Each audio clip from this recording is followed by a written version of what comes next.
Y tenemos más información en vivo desde el Congreso de la República con Janet Mori. Janet. De violencia.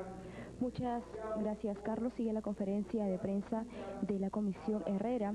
El segundo tema que va a tocar a continuación el congresista presidente de esta comisión, Ernesto Herrera, es las vinculaciones del grupo paramilitar Rodrigo Franco con el exministro Agustín Mantilla y las actuaciones que tuvo este grupo paramilitar durante la época del expresidente Alberto Fujimori y de Alan García. Escuchemos. Presuntos miembros de grupos subversivos. Algunos de estos actos fueron reivindicados o atribuidos al denominado Comando Democrático Rodrigo Franco, que inició su accionar en julio del año 88 con el asesinato del abogado Manuel Febres Flores, que era defensor del terrorista Osman Morote Barrionuevo. Informes de prensa de la época señalan que en este terreno se mostró a civiles en labores reservadas exclusivamente para miembros de las fuerzas del orden.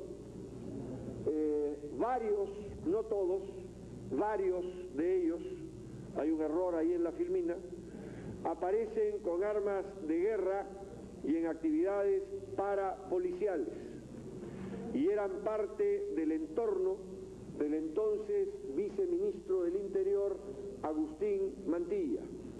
Entre las personas que aparecen están Luis Alberto Aunchón, Gino Fiori González, Omar Lacunza Tantarico, Carlos Oliva Guerrero, Jorge Luis Domínguez Banda y Jesús Miguel Ríos Sáenz, más conocido como el Chito Ríos.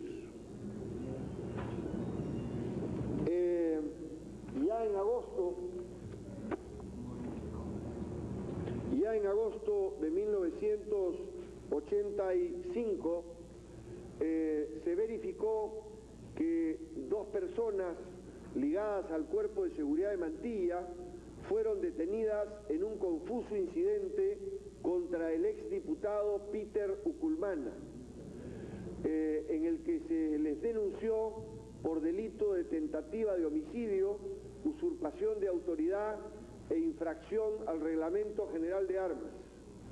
Estas personas portaban armas sin licencia, que les habían sido proporcionadas por el señor Agustín Mantilla Campos. Había habido una gestión personal y directa de Mantilla para apoyar su libertad. Hubo cambio, según las declaraciones obtenidas por la comisión, de las manifestaciones para ocultar la entrega de armas a estas personas por el propio señor Agustín Mantilla. Y se ejecutaron represalias contra el jefe policial que dispuso su detención. Asimismo, se ha verificado que no se desarrolló ninguna persecución policial por los delitos denunciados. Es decir, el caso fue simple y llanamente encarpetado. Agustín Mantilla, ante la comisión investigadora de la Cámara de Diputados en el año 1989, afirmó varias cosas. Dijo ese año, 89, que habrían varios grupos paramilitares que aparecían y desaparecían casi en 3 meses. Señaló nombres diversos. Recuerdo el de Santos Chiri en Ica, el comando Haya Vive, entre otros. El único grupo que habría seguido en sus acciones en Lima y en otras partes del país era el comando Rodrigo Franco. Se formaban, dijo el señor Mantilla, por el descontento de la gente frente al fracaso de la policía para controlar y derrotar al terrorismo, y reconoció el año 89 la posibilidad de que algunos miembros del APRA pudieran haber estado vinculados directa o indirectamente con estos estos hechos. Ante nuestra comisión investigadora, el año 2003, Agustín Mantilla pasa a reconocimientos distintos. Reconoce solamente que durante el quinquenio aprista solo hubo hechos de violencia aislados que su despacho combatía de manera inmediata. Sin embargo, el señor Mantilla ha declarado claramente que no fue capturado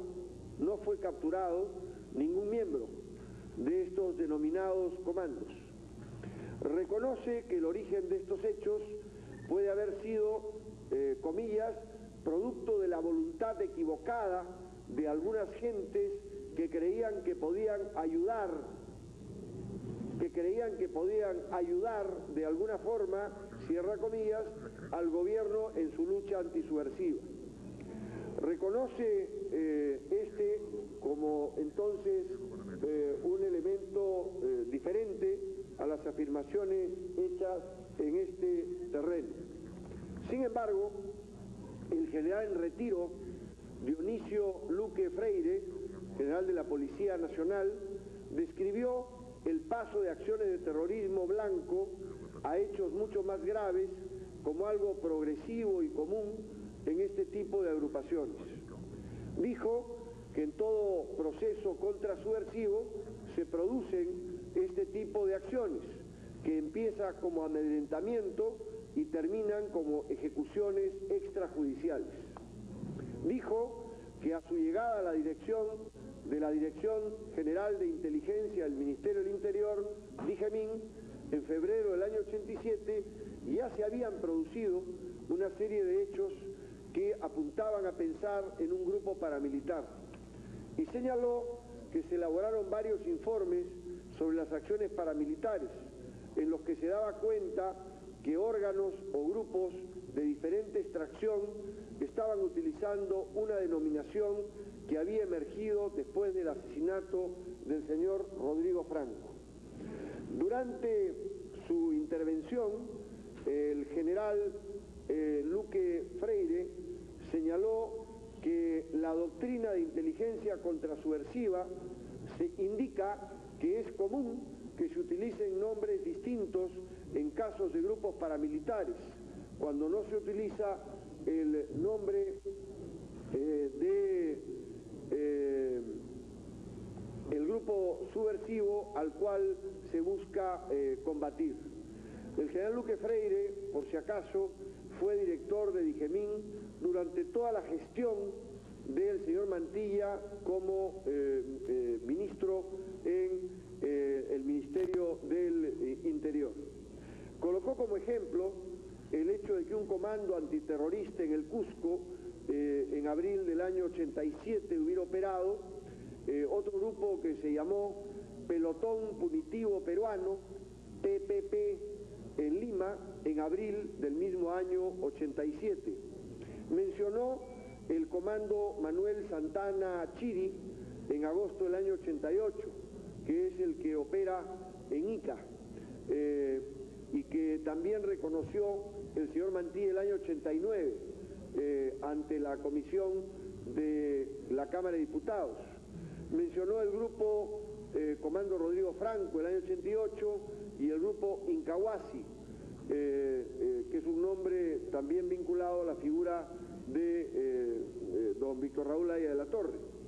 En realidad, muchas veces, dijo, los grupos operativos que trabajan contra la subversión desarrollan este tipo de acciones y usan etiquetas y nombres variados. Esta dispersión de nombres podría indicar falta de conexión y coordinación entre los grupos que estaban actuando en este terreno, pero esto es una hipótesis a desarrollar. Adicionalmente a las actividades descritas, la comisión ha establecido que el señor Río Sáenz, alias El Chito,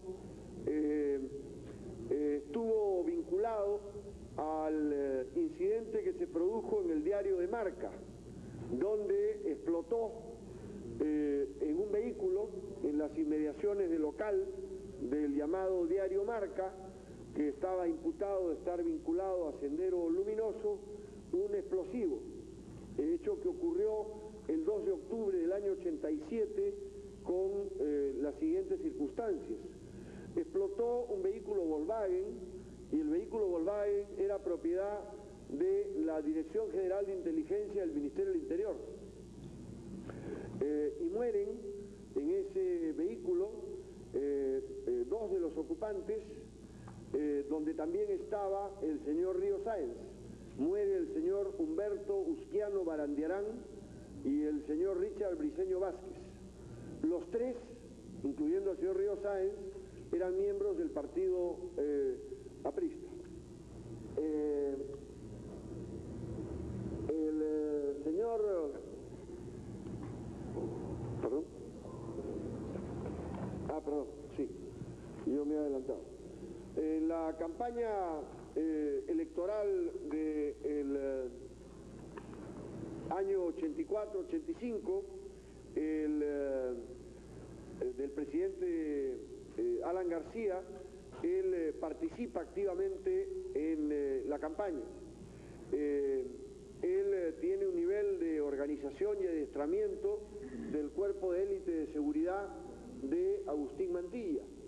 Él señala haber sido incorporado a la DIGEMIN como agente de inteligencia por orden de Mantilla.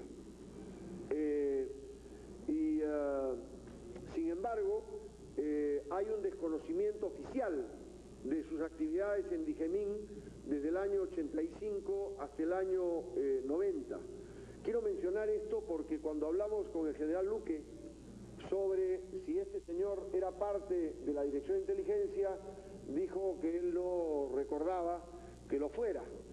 En segundo lugar, el señor no ha podido demostrar una sola boleta de pago del Ministerio del Interior, ni tampoco ningún mecanismo de seguridad social o de asistencia médica a cargo de DIGEMIN.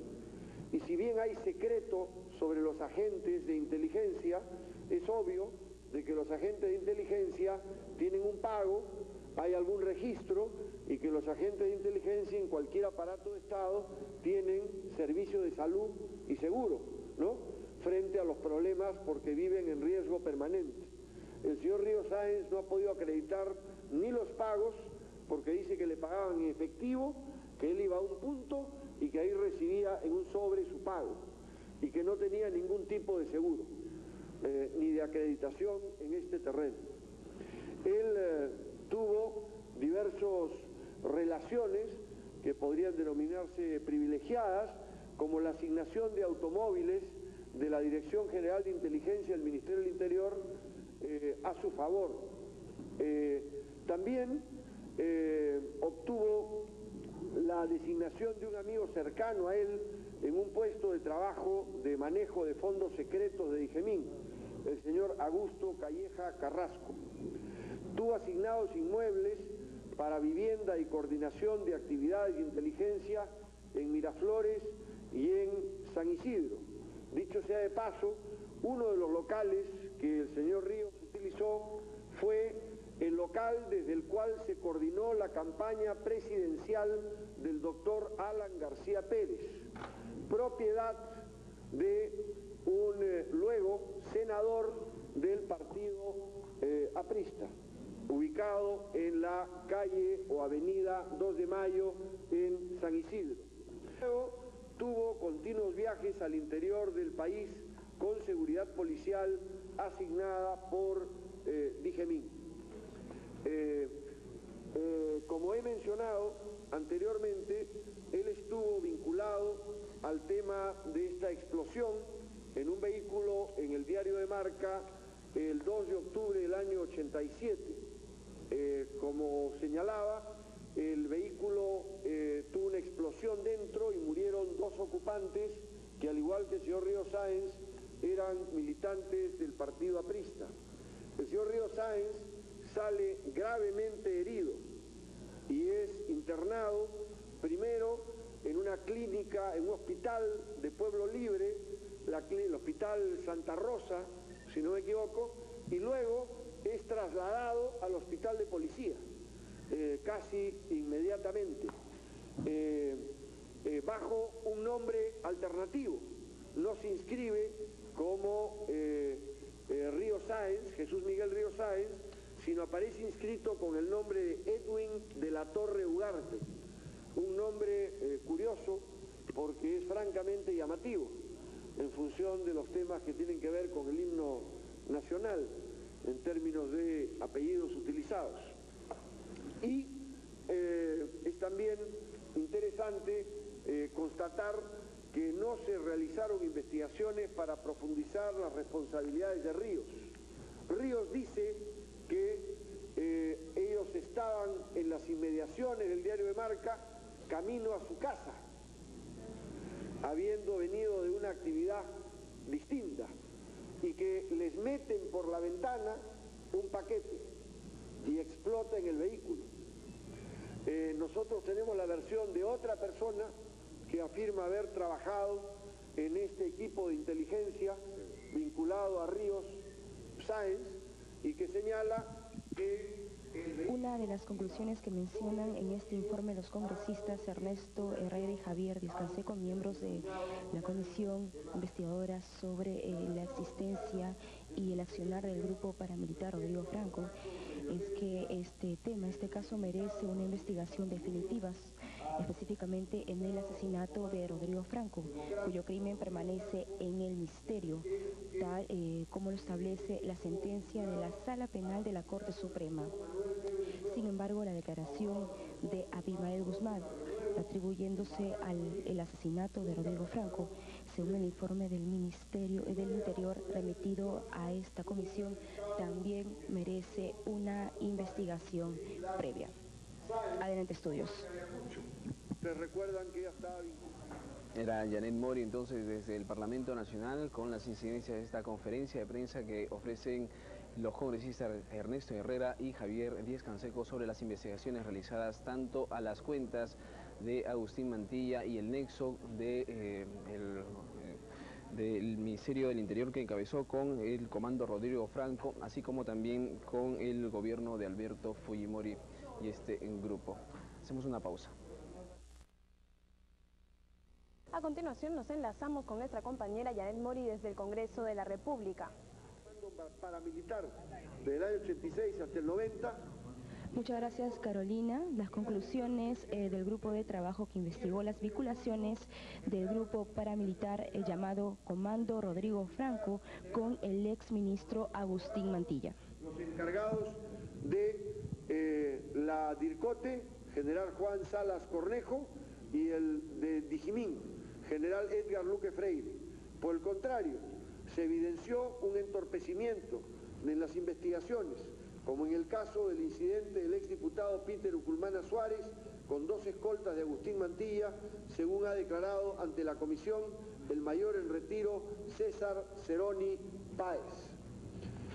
Hemos concluido que tampoco se inició en la Policía Nacional una investigación interna respecto a los efectivos de esa institución que fueran sospechosos de estar vinculados al comando paramilitar. Asimismo, al no haberse solicitado las actas de las sesiones de los consejos de ministros del periodo 85-90, no se conoce si este alto organismo de Estado tuvo preocupación sobre estos actos de violencia. Del mismo modo, el Ministerio Público nos ha informado que no se ha registrado ni denuncia ni investigación alguna sobre los actos cometidos por el comando Rodrigo Franco.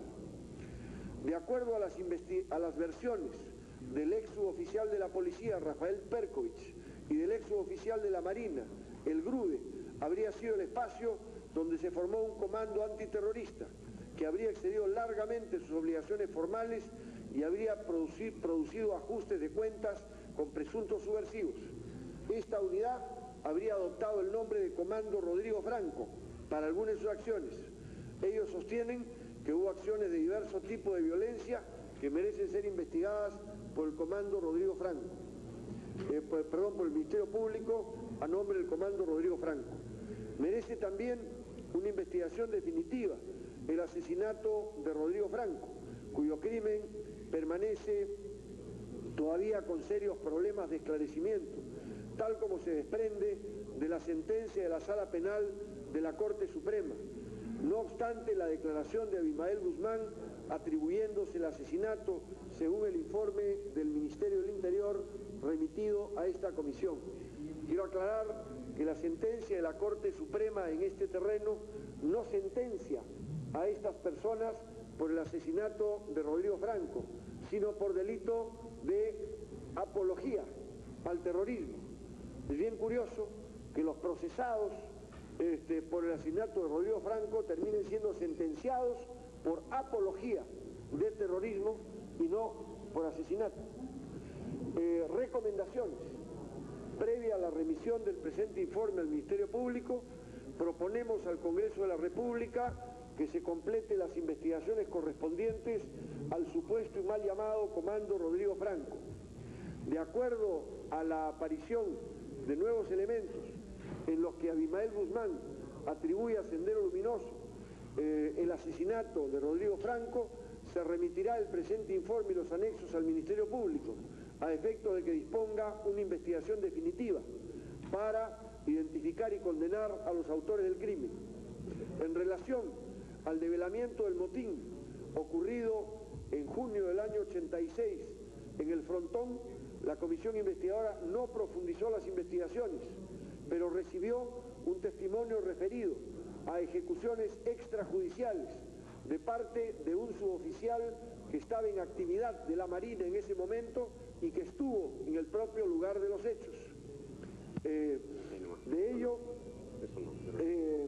dejamos constancia.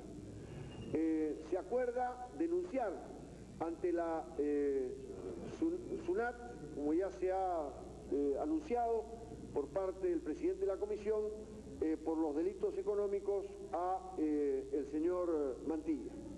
¿Qué delitos se habrían cometido en el caso del Comando Rodrigo Franco? Bueno, el delito fundamental es el delito de homicidio calificado, que está tipificado en el Código Penal vigente al momento en el que se habrían cometido los homicidios, con pena de 25 años de internamiento o penitenciaría.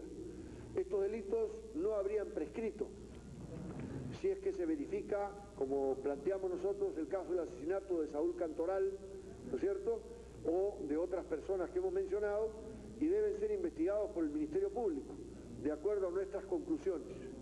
Hay también delitos derivados de portar armas de guerra que no están autorizados, etcétera.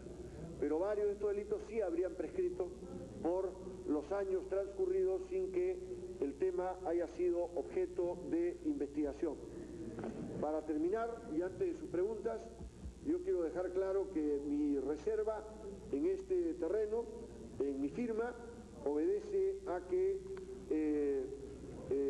yo no comparto la opinión de la comisión de que el informe se remita al Ministerio Público luego de solicitarle 60 días al Congreso de la República para completar la investigación sobre el Comando Rodrigo Franco, porque sostengo que no hay contradicción entre que el Congreso investigue y la Fiscalía investigue, porque son ámbitos distintos.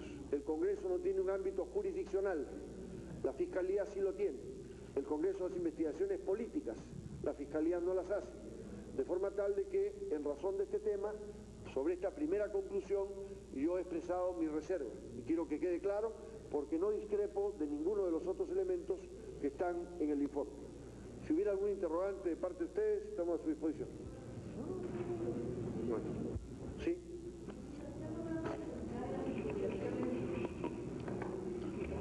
¿Se ha logrado determinar en las investigaciones si es que el gobierno aprista o en todo caso el presidente, entonces presidente Alan García, tenía conocimiento de las actividades del Comando Rodrigo Franco o era, digamos, de manejo exclusivo del entonces ministro del Interior Agustín Mantilla?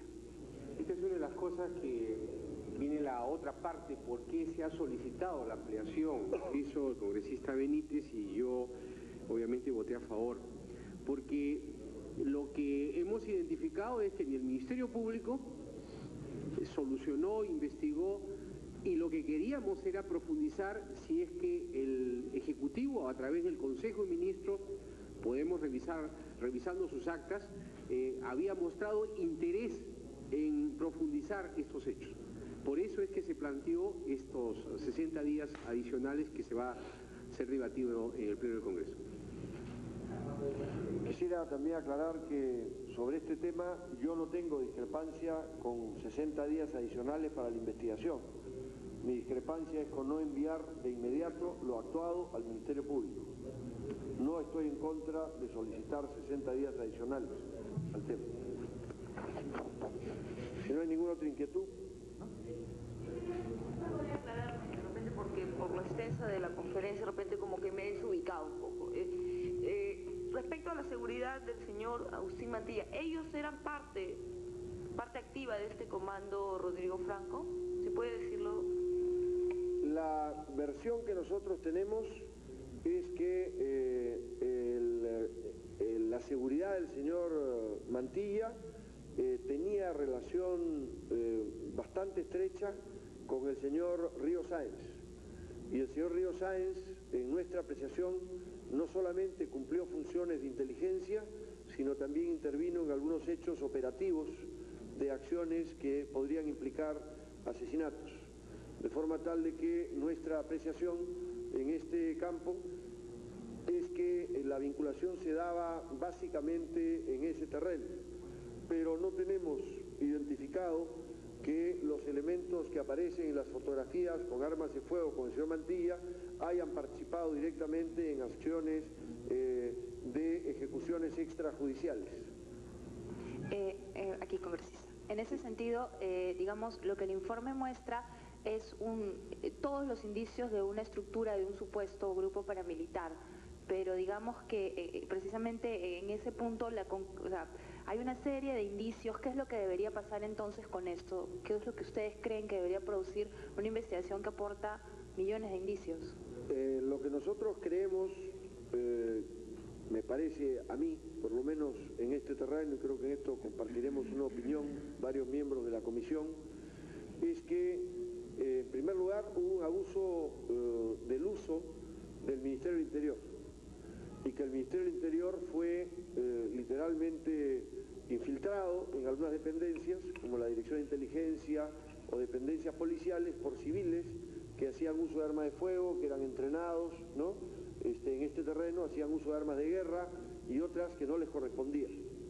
Segundo, que efectivamente hubo un grupo paralelo a las instancias oficiales, pero ese grupo paralelo tuvo doble presencia, tuvo presencia de civiles y tuvo presencia de elementos de la policía, y que esta doble presencia de civiles y elementos de la policía se dividían el trabajo en operaciones de inteligencia y acciones prácticas de eliminación de personas o actos de colocación de explosivos, etcétera, ¿no? Entonces, lo que la comisión no ha logrado establecer es el conjunto de las relaciones y el tejido de estas relaciones, entre otras cosas porque dos de las personas imputadas como vinculadas en la policía en este tema fallecieron, fueron asesinados en atentados por Sendero Luminoso. Entonces no han sido convocadas porque obviamente no pueden prestar declaración en estas circunstancias, y aparecen como personas en varios de los testimonios que habrían sido un puente fundamental en la operación de estos núcleos. Quiero decirle que en la conversación con el señor Mantilla, yo le referí al señor Mantilla una situación personal mía. Estando en Puno, en un congreso de la Federación Departamental de Campesinos de Puno, nos colocaron explosivos en la noche en el Coliseo de la Universidad Nacional del Altiplano, donde estábamos alojados los delegados y los invitados. Y nosotros identificamos a miembros del APRA de Puno con la operación. Inclusive logramos identificar que algunos de ellos se habían alojado en el ex hotel de turistas, hoy llamado Isla Esteves, y que habían hecho llamadas desde ahí. Y yo fui personalmente a hablar con el ministro Salinas, que era ministro del Interior, el señor Mantilla era viceministro, y le dije, se han producido estos atentados y además hay atentados contra miembros de la iglesia, y están vinculados fulano, sutano y mengano, del partido aprista.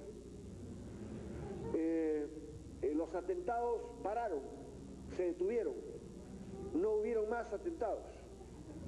Yo le pregunté al señor Mantilla si él había hablado con el ingeniero Salinas sobre esta conversación que yo tuve con él, y me dijo que sí, que el ingeniero Salinas había hablado con él sobre este tema y que efectivamente habían elementos que creían que podían responder de esta manera en diferentes lugares, pero que para él no eran acciones sistemáticas ni parte de una estructura nacional. Congresista Díez Canseco, sí. ¿Ustedes han podido determinar si hay ese nexo concreto, definido, entre Agustín Mantilla y el comando Rodrigo Franco? ¿Hay una relación, un vínculo? ¿Saben si dio órdenes? ¿Se ha podido establecer eso? ¿Tienen indicios de eso? Yo quiero también tratar de completar la respuesta que ha dado y en lo posible atender la que usted me ha formulado. Si partimos de hechos concretos, de terrorismo blanco, de bombas que explotaban en las casas de algunos periodistas, y además esos hechos los sumamos a dos declaraciones claves. La de Exebio, que estaba más vinculado a este escolpa, a este grupo civil, que además él señaló claramente que ese atentado contra el diario Marca, él estuvo momentos antes y los dejó a Miguel Sáenz y a los dos que murieron en ese Volkswagen, ¿no? Si partimos de los hechos, lo que sí hubo son acciones objetivas.